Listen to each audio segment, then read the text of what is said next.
So you believe that sales is evil? I need you to explain that to me. Sales is evil. Think about it. Sales calls, salespeople trying to sell you something you don't need. No thanks. Slimy tricks and the tactics. The world right now believes sales is evil. In fact, I'll tell you something quickly.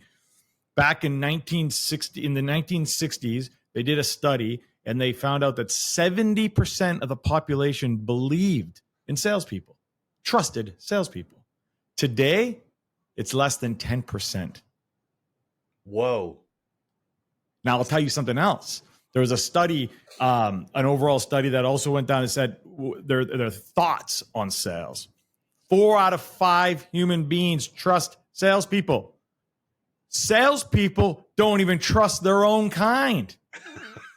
What happened? How did we get here? You said 4 out of 5 people trust salespeople. You meant no. 4 out of 5 people do not trust. Yeah.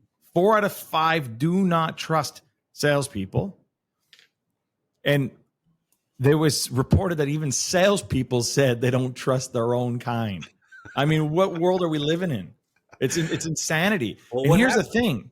Everyone runs away from sales, selling, but nothing happens until a sale is made.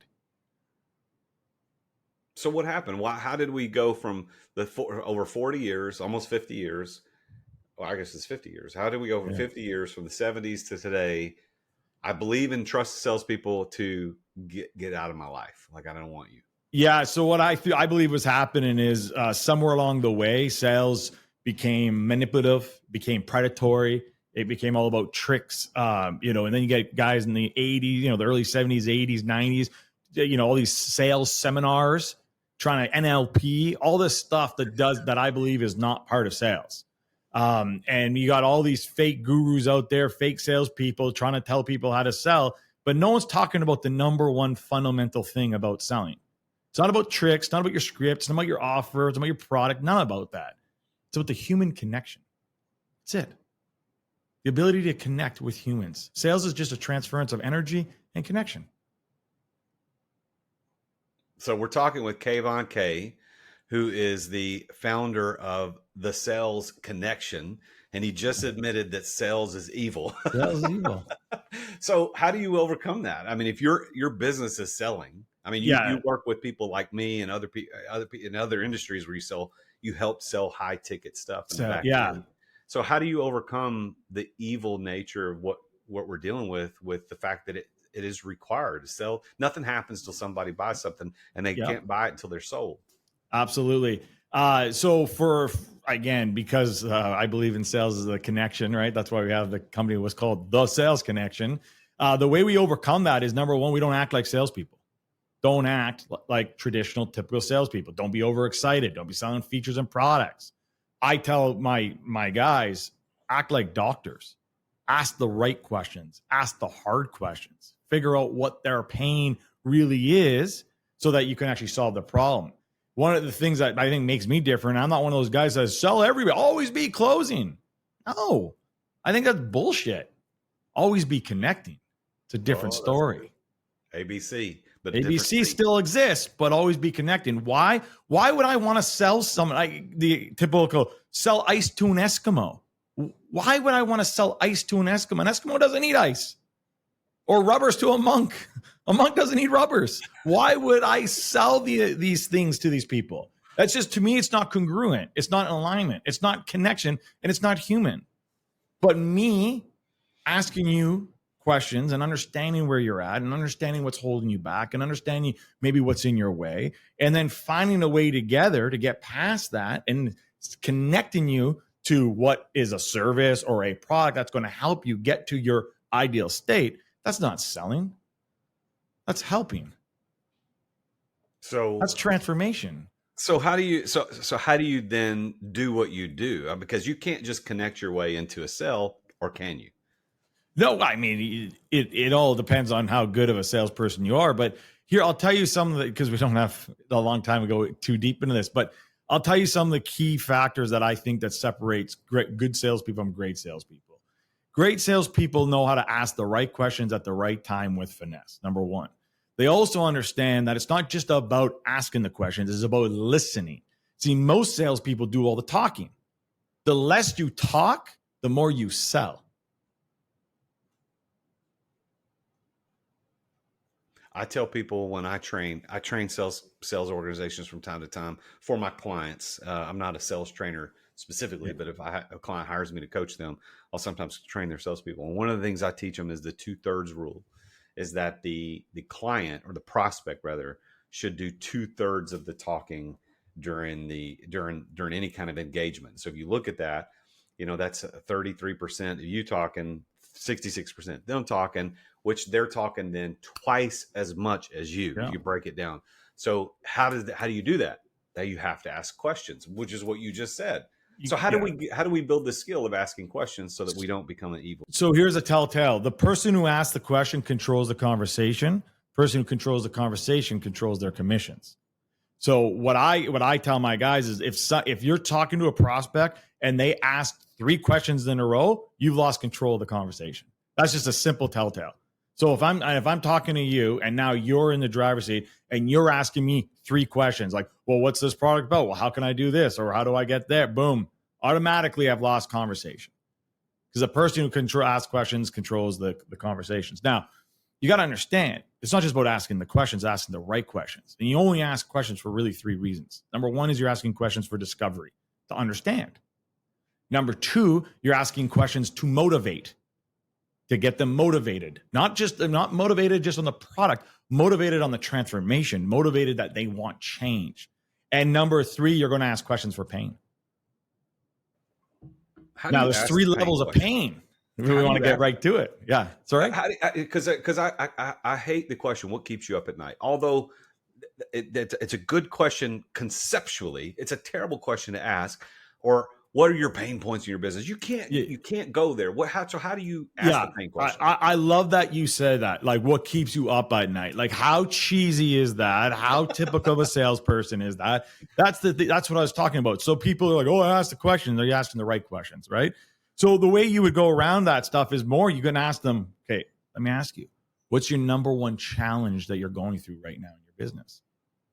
Not what's all your challenges. What's the number 1 challenge? Because if you're on the call with me, the way we set up our calls is you've raised your hand because you said, I need help. So if you're coming to me and you're not telling me your number 1 challenge, how am I supposed to help you? So tell me what's going on. I always go, tell me what's going on. What's going on in the business? Are people honest with you when you ask that question? Some are, yeah, and some aren't. And when they're not, I call them out on it. Because again, here's the thing. Here's another fundamental rule. It's very important to understand this. When you put yourself first, you'll end up on the bottom.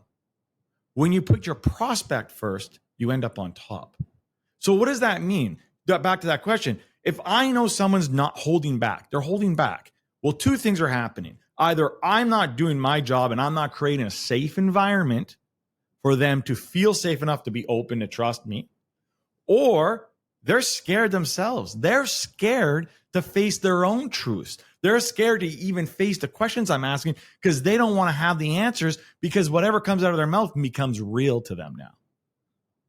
So it's my job, right, as a salesperson, to make them feel seen, make them feel heard, and you make them feel right. You got to make them know you, like you, trust you. Well, I think it's interesting that you just mentioned a couple of things that I also talk about in my sales training. You said, first of all, you got to if you put yourself first, you'll be last. If you put them first, you'll be first. Or if you put them first, you'll be first. Yeah. So like, this just goes back to what Jesus said, the first should be last and last should be first. So there's a good biblical principle there. The other thing is the know, trust factor, which is also becoming more cliche. It's based in reality and true, but it is so true. And that goes also to something that interestingly enough, Jesus taught about, hey, if you're going to go from town to town and share the gospel, they've got to know you, they got to like you, they got to trust you, got to serve you. So that comes, I think it's interesting that those are 2 biblical principles, but it also applies in sales in a huge way. Let me ask you more of a tactical question. Yeah. So you're talking with someone and you can tell as a salesperson that that the prospect is being guarded. They're not answering questions, or they're going 1-2 word answers. They're a little guarded. They're still open to having the conversation. There's some people that are just shut down and they're guarded, but I'm talking, they're open, but they're being guarded. They're not being, how do you break through that as a salesperson? So let me tell you this, because it's funny when you're going to ask that question. I knew that was the question you're going to ask. And I was like, he's already asking the wrong question. Why? And I'll tell you why. Because it's about the setup in the front of the call. So if you set up the call properly, you don't have that problem. And if you do have that problem, you can always tie them back to the beginning. What I mean by that is, hey, we're going to be, Jason, Kayvon here, blah, blah, blah, blah, right? We're talking. I just want to let you know, during the next 45 minutes, I'm going to be probably asking you some questions, maybe in questions that might, throw you off a little bit or might be uncomfortable, but I'm going to ask you to really step in, because that's the only way that I'm going to be able to see if this is the right fit for you. How does that sound? And what do they say when they say that? Dude, I've taken, again, my company's taken over 200,000 book calls. And never once has someone said no. And if they do, guess what? The ABC? No. Bye. Because if you're going to be that hard now, what's it going to be like when I'm working with you or when you're working with my client? No, thanks. See, this is another thing, is you don't close everybody. You close the right somebody. In order to be effective, you need to be selective, especially in what we do, as you know, in high ticket sales. So I'm not talking about low, gadgets and widgets and all that stuff. I'm talking about high ticket services where people are paying you $10, $15, $50, $100,000 for you to give them a service. You can't help everybody. You got to help the right somebody. So I want to get back to that question. So when I set that up, and then, yes, it has happened where then I'm asking questions and they are being guarded. But guess what? I got a place to go now. Now I say, whoa. Hey, Jason, remember earlier when I said I'm going to be asking you some deeper questions, little questions you might not want to ask? Like, this is that time right now. Well, what's going on? Do you hear how my tone dropped? And then I go, what's going on? And I go, wait, man, you're not giving me the answers I need so I can sell you. No, because I care about you. What's going on, man? What are you holding back? Where else are you holding back in your life? What do you find that prospects say when you do that? Because I have some interesting scenarios where I've done that before, where I call them out. And part of I think good sales training would be telling the salesperson, you have to call the prospect out when they're not being honest with you. So what are your responses? What do you generally see when you call them out like? Let's take a quick break to thank our amazing sponsors for making this podcast possible. Hey listeners, a quick message here about something that's been a game changer for my business, and that is Dubb, spelled D-U-B-B. I have been a loyal user of Dubb since they started. I think it was back in 2017, 2018. And I can't say enough good things about their video email platform. With Dubb, I can send personalized video emails that let my energy come through, making every message more engaging. And whether I'm introducing myself to a prospect, connecting people, which is one cool thing that I do with it, or sharing important updates with my clients, Dubb makes it easy and effective. It brings the personal back to sales. Now, here's the best part. They are one of my sponsors of this podcast, and without them, I wouldn't be able to bring this amazing content I bring to you every single week. Because they're a sponsor here, they're offering a special deal just for my listeners. You can head over to therealjasonduncan.com/Dubb. That's therealjasonduncan.com/Dubb, and that's D-U-B-B. And you're going to get 50% off your first 2 months. This is your chance to revolutionize your email game and your video game. Trust me, Dubb has closed more deals for me than anything else. Give it a try. See the difference. Thanks for listening to our sponsors. Now, back to the show. I can't think of a time, and I'm not going to, 200,000 book calls. Maybe one person might be like, nah, this isn't for me, which is a great learning experience. Because what are the 3 outcomes you get in a call? You get a yes, you get a no. What do you get? What's the third one? Not now. It's not a maybe. It's not a now. It's a learning experience. Oh, that's true. A lesson. The salesperson for sure. You get a lesson, right? So from from that perspective, you get that lesson. But truly, when I do it, here's the thing. It goes back to this. We're getting right into it now. It goes back to the fundamental rule of sales, which I say is a human connection. But the human connection isn't just my connection with the prospect. The first connection is a connection with yourself. And if you, as a salesperson, because everything you get is direct reflection of the results of the inside. If you, as a salesperson, are not committed and don't have that conviction and don't have that belief and don't understand why you're actually there. See, I don't do sales Monday to Friday. I am sales. I put on that cape when I was 18 and I've never taken it off.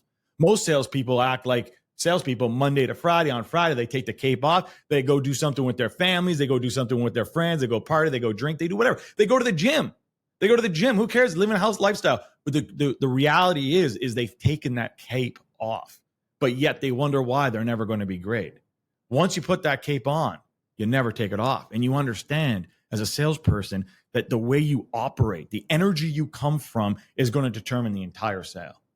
So if I got stuff going on and then I ask that question, well, hey man, what's going on? You're not asking you're not answering my questions. What do you think the energy is going to be if I'm not in alignment and connected with who I am as a person? Do you think it's going to be a successful question to ask? Probably not. But because I'm so connected and because I know why I'm here to help you. I'm actually here. This isn't just some script where I'm saying I'm just trying to figure out if you're the right fit. Those are just words. Those words mean something to me. I'm actually trying to figure out, can we support you? Can we help you? Because I live in a world of abundance. If I can't help you, that's okay. I know there's going to be someone who's going to help you. But next, because I want to be speaking to the people I can help. I heard someone define a sale as when two people agree on the truth of what's being presented. What do you think about that? I love that. And I also define a sale as you've made a decision. A sale is you've made a decision. It's a yes or no. It doesn't matter if it's a no. It's a decision. Yeah. So by that definition, you could close someone as long as they give you a firm no. You can close someone as long as they've given you a definite decision. Because sometimes you can close on, like, perfect example. I've closed people to not buy from me. They wanted to give me their money because they were in such desperation and the marketing was so good that they thought that this was going to be the holy savior of their lives. And I said, no. Well, I want to give you the money. No. Because what's going to happen is you're going to give me the money and you're going to go back and do the same thing you've been doing for the last 6 years. And that's absolutely nothing. And I'm not going to be that person that takes your money. So here's what we are going to do. And then I coached them on what they needed to do. Because again, like, long story short, this person was living on his brother-in-law's couch. His son just got put to jail and his daughter was dancing for dollars. And I'm not talking about the ballet. Do you think a guy in that space has the ability, the mindset to be able to build a business right now, to invest No, not at all. Go get a job, right? And he was jobless, obviously, right? It's like, go get a job, get your stability, figure out those things in your life, and then come back to us. Because I'm not going to take your last $9. Most salespeople would. And that's why sales is evil. That's why sales is evil. So you built you went from bankruptcy to building a $38 million company in just bankruptcy twice, but the first one was the scariest one. That was when I was standing in line 7 days away from bankruptcy. And instead of saying yes, signing the papers, long story short, I went back and I asked the questions like, what am I supposed to do? Got a mentor. Mentor basically put me in the right direction. Basically just said, you're a salesperson. Well, thanks, tips. I've been a salesperson all my life. Now, what he showed me, which I didn't know, is this world of high ticket sales. So I knew sales, but I didn't know that this world of high ticket sales existed. I got into it within a day. Within a day of him telling me, the next day I got a job because I know how to sell myself. And 30 days later, I was making $25,000 a month. Now, before that, I was losing $25,000 a month because I was trying to build a brand. So marketing, the Facebook ads, the integration, all the stuff that goes into online businesses, losing $25K, making $25K, zero expenses. 2 months later, like 30K, it was like 35, 40. 3 months later, I was making like 50K a month individually as a sole salesperson. Then that mentor came to me and said, I've taught people a lot of this and nobody's done what you've done. Do you think we can teach this together? I said, hell yeah, man, let's go. Let's go. And needless to say, 18 months later, we were a $38 million company. We were the first ones to actually redefine the high ticket closer. The whole program we had was called HTC. We at that point had trained over 10,000 students in 101 different countries. We took the industry by storm. And then as things happen to people when they get successful, they make, poor decisions. And so what those happened? Poor decisions, blow up the company, and then you got to start all over again. So almost bankrupt, 38 million. Yeah. And then basically bankrupt again. So what happened? In that story? Yeah. Let's just say the mentor was not a real mentor in the end, and decided again that he had a God. I'm going to say he had a God complex. I'll just leave it there. And it destroyed the entire company. I'll tell you exactly what happened in an indirect way. I called him after our third cohort. We were doing like a 7-week cohort. I noticed that we were training these people, but they weren't getting the real sales side of it. They were getting the mindset, they're getting all this other stuff, but they didn't have like that sales acumen. So I went to him and I said, dude, we got a problem. What's the problem? I said, we need to start teaching more sales stuff. And I'm going to teach it, but we need to get this into the curriculum like ASAP, because these people are going out to the market and they're starting to make us look bad. And I'll never forget, this is the turning point. You don't get it, do you? Get what? These people don't actually want to be salespeople. They want others to think they're salespeople. Here I am busting my balls trying to create like real salespeople and real opportunity, show people what I went through so they can quit their 9 to 5 and make 10, 15, 20K anywhere they want in the world, sitting at their house, sitting on a boat. I was making calls from a boat. I was making calls everywhere just to prove that it was doable. And this entire time, he only cared about just taking their money, soaking their money. And those are just two fundamental different values for me. Everything went sideways from there. So the plaque that you have on the wall behind you, tell me a little bit about that plaque. Which one? There's two. The big one actually is an e-commerce company that we built from zero to we did over 15 million. But yeah, we did 0 to 15 million. That was about 2 years, two and a bit for an e-commerce company. Wow. And so that came through. Was that ClickFunnels? Yeah, that's man. So now with the Sales Connection, how long ago did you start that? Sales Connection now is both. It's hard because my partner and I, we've been doing this because we started that first business with with the mentor and everything. We were the ones that helped build that whole thing. So we've been working together since 2017, but we came together as the Sales Connection late 2019, 20. All right. So you've been doing this now under this particular brand and together formally for the last 5 years. And how's it going? Like what's going right now? It's great. I mean, we've got to work with some of the industries, like the best in their industries, like the Mike Dillards and the Garrett Whites and the Tatiana Ladanos and Abdul and Chance, the Tom Wangs. The list goes on. So we got to work with some AAA players. Again, we've sold over. We did our numbers. We did over $375 million in sales for our clients. Taken over 200,000 book calls. Things are great. I mean, we're a boutique, so we only work again.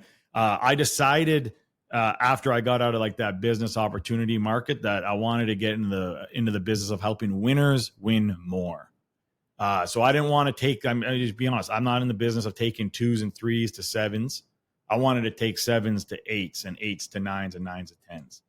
Again, being effective, being selective instead of just trying to help everybody. I want to help the right somebody. So is your business model based on, hey, as long as you've got a good funnel running and you got calls that are being booked, we can take them, but you're not in the business of setting the funnel up to get the So that's marketing, right? And people call us all the time for that. And because we've seen it work and we know exactly what works, we can do it, but we really try to stay in our lane. And in our lane is basically conversion. So lead conversion into sales. So anybody that, if the marketing's done right, and if they get the email, you get the phone number, that's where we start. But if you can't get the phone number or email, then you can't afford us anyways. You don't want us. You're not ready for us. You're not even ready for a sales team. So I'll tell you something, because I think it's very important for people to understand this. If sales is hard, it's because marketing isn't doing their job. If marketing is hard, it's because the product and offer didn't do their job. It shouldn't be hard.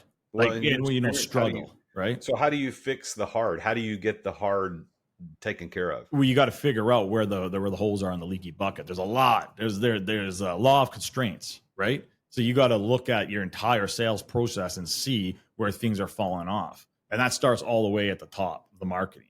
Because here's the thing, if marketing is great, and then you could tell, impressions are good, opt-ins are good, conversion on whatever webinar, whatever it is, 5-day challenge is good, getting the book calls is good, quality of leads are good. But then obviously you're not making sales. Well, that's pretty okay. That's a sales problem. Okay, but what about this? Hey, we had 100 book calls this week and only 20 people showed up. Is that a sales problem or is that a marketing problem? Yeah, it's an automation problem is what it sounds like. Well, it is, but even then, if the prospect going through the lead, I hate the word prospect. I have a hard time with it because it's just again, it's not human, a prospect. I just don't like it. But if the lead is going through the funnel and the right funnel properly, meaning they trust you and they look at you as the authority and they want to work with you and they have a problem that they know that you can fix, why wouldn't they show up to the call? The only reason they're not showing up to the call is because they don't know you. Now, here's people like, well, then why would they book the call? Very simple. Very, very simple. Everyone has the bad day. And I was just think about this. You wake up on Monday and you hate your life.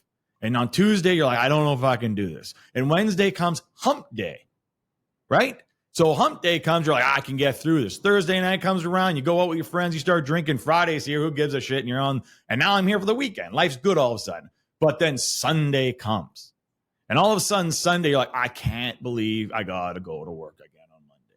So what do? I go scrolling online to see how I can change my life. And up pops all these ads. And I'm in a state in that moment where I'm willing to change my life because I can't even think about going to work on Monday. And I go and plug in my information into something that I didn't even really look at because I'm not actually committed to anything because I'm just committed to everything instead of one thing. And then I put my information in and boom, Monday comes around and now I'm in work and I'm going, I forgot about that. No, I got to get to work. Work's not that bad. It's Monday. I got to do this. I can't think about changing this. I got bills to pay. I'm so stuck in my own ways. I can't think about doing something different. God forbid you go outside your comfort zone for a little bit. And that's why you get no-shows. Because I'll tell you this, it's funny.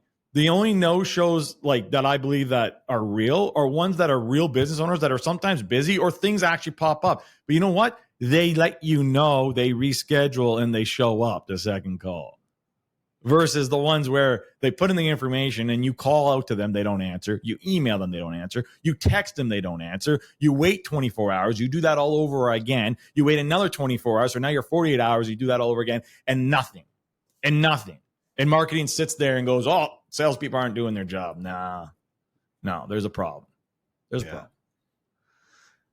All right. So let me ask you this. So you've been extremely successful, very, very clear that you've gone from extremely successful, but hey, building a $38 million company in 18 months, regardless of what happened at the end, that is a success story. And booking and driving $380 million in sales is successful. 200,000 book calls successful. So what is, if you had to look back, Kayvon, and say, this is the one thing that allowed me to be successful, that unlocked success for me, what would that one thing be?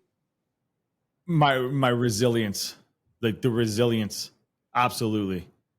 There are so many days that I wanted to quit and I want to throw in the towel, give up, just accept failure. And I never do.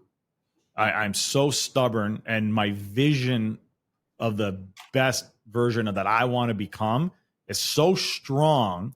It's stronger than me giving up. Resilience. The resilience. That's it. Because it's not tactics. Tactics you can learn. Tactics you can read. Tactics you can trial. It's not the right idea. Now here's the thing. The difference between going from 10 million to 100 million, or 100 million to a unicorn status, that is the right timing. That's the right strategy. Maybe there's little nuances there. But to build a $5 million, $10 million company, it's hard. It's consistent hard work. It's freaking painful. No one talks about how painful it is. They all talk about how easy. I work one day a week. No. I'm talking when I was starting out, even with that company, we were doing 38 million. I was doing 100 hours a week. Like I was putting everything on the line. My health on the line, my relationships on the line. I was going for it, but I was willing to do that because I believe that my first mentor said this to me, and I'll never forget it. Okay, well, what are you willing to do in the next 3 to 5 years that most people won't in order to live a life most people will never have? And it's always just sat in my brain. And I'm willing to sacrifice. I'm willing to be resilient. I'm willing to go against the norm. I'm willing to not look for the validation of mommy and daddy. Most people are looking for validation of their mom and dad, but look at your mom and dad's life. Do you want their lives? Even if they are successful, don't you want a better, more successful life than them? Resilience. So how do you define success? I knew you were going to ask that. I just knew that was the next question coming. How do you define success? And I want to tell you this. I truly believe success is so subjective. It's very subjective, and it's the eye of the person. And for me, I'll be honest, I have a hard time answering that because I'm one of those guys where my goalpost moves. So if you ask me what success was when I was 20, I'm living it right now. Like beyond it, like never thought it was even possible. But now that I'm living this life, I'm sitting here going, instead of saying, I'm being honest, right? Oh, I'm so successful and I'm so happy I got here. I'm going, damn, man, those are small dreams I had. I got to keep going. So I keep moving my goalpost, right? I think true success is one thing, and it's, are you happy? Are you internally happy? So with that as a definition, do you consider yourself to be successful? Working on it. I'm going to be honest. I'm not going to lie. I'm working on it. Now, for me to say I'm happy and life's perfect, no, it's a lie, man. I got lots going on. I got 2 kids under the age of 3, right? I'm like I got a business. I got multiple clients. Like lots going on.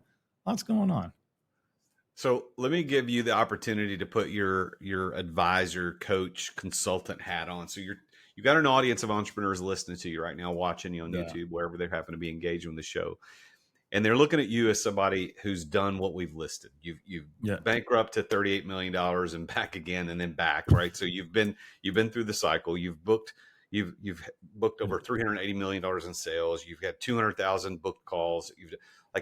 All right, what do they need to do? What's your one piece of advice? And you can't say be resilient. You already talked about that. I get that. Besides that, what's your one piece of advice that you give them to be successful? Understand what I call the wealth triangle. So long story short, wealth triangle is 3 parts. First part is high income skill. Second part is a business. And the under there is investments. Most people who have no money, they have no resources. All they think about is, mailbox money, investments. You can't invest what you don't have. So you got to go all the way back to number 1. And that is create a high income skill. High income skill today is anything that you can do for somebody where you can create $10,000 to $15,000 consistently month after month. That is, to me, is a high income skill. Sales is a high income skill. Copywriting is a high income skill. As you know, marketing strategy is a high income skill. People are going to pay me for that service. Figure out which one is yours. Sales might not be it, copywriting not be it, but figure out which one is yours. Once you figure out that high income skill, then you go build a business around it. And then from there, you use the profits from your business for your investments. That's really good. I don't think anybody's ever put it that way, man. So let me kind of recap that. High income skill, whatever that skill is, build a business around that where you get the income, and then take the income and leverage into investments, which I call the wealth triangle. That's really smart, Kayvon. Yeah. That's the best advice I give, because people, like, if you're talking about, brand new entrepreneur, there are so many things you can do, especially today. And you get bombarded. You got to go figure out that one thing that's in your core genius, and you go after it like no other. You become the best in the world at it. And then you build a business around that.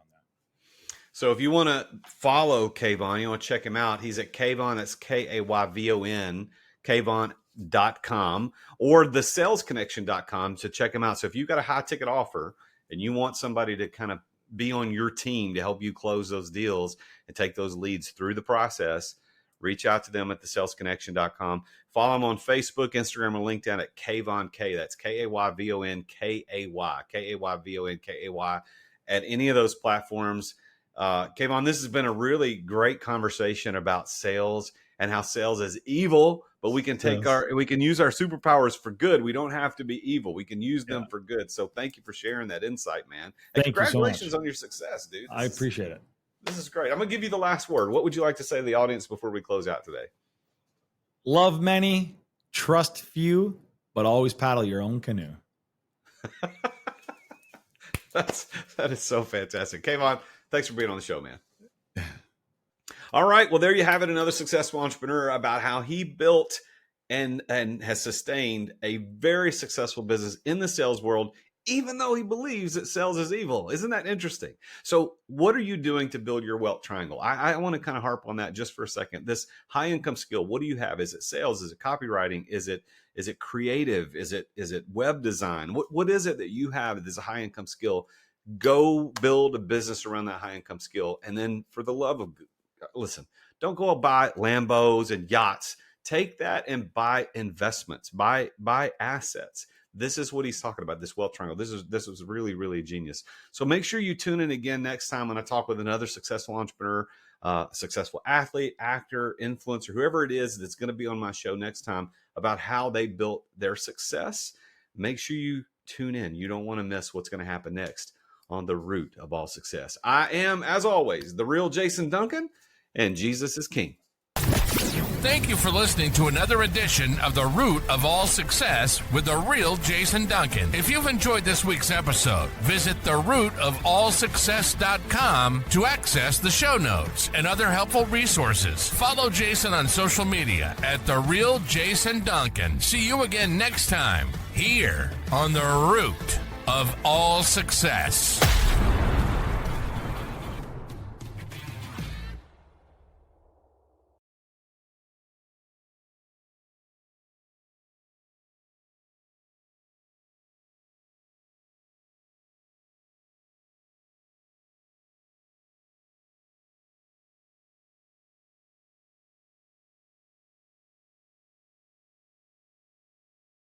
This podcast is a part of the C-Suite Radio Network.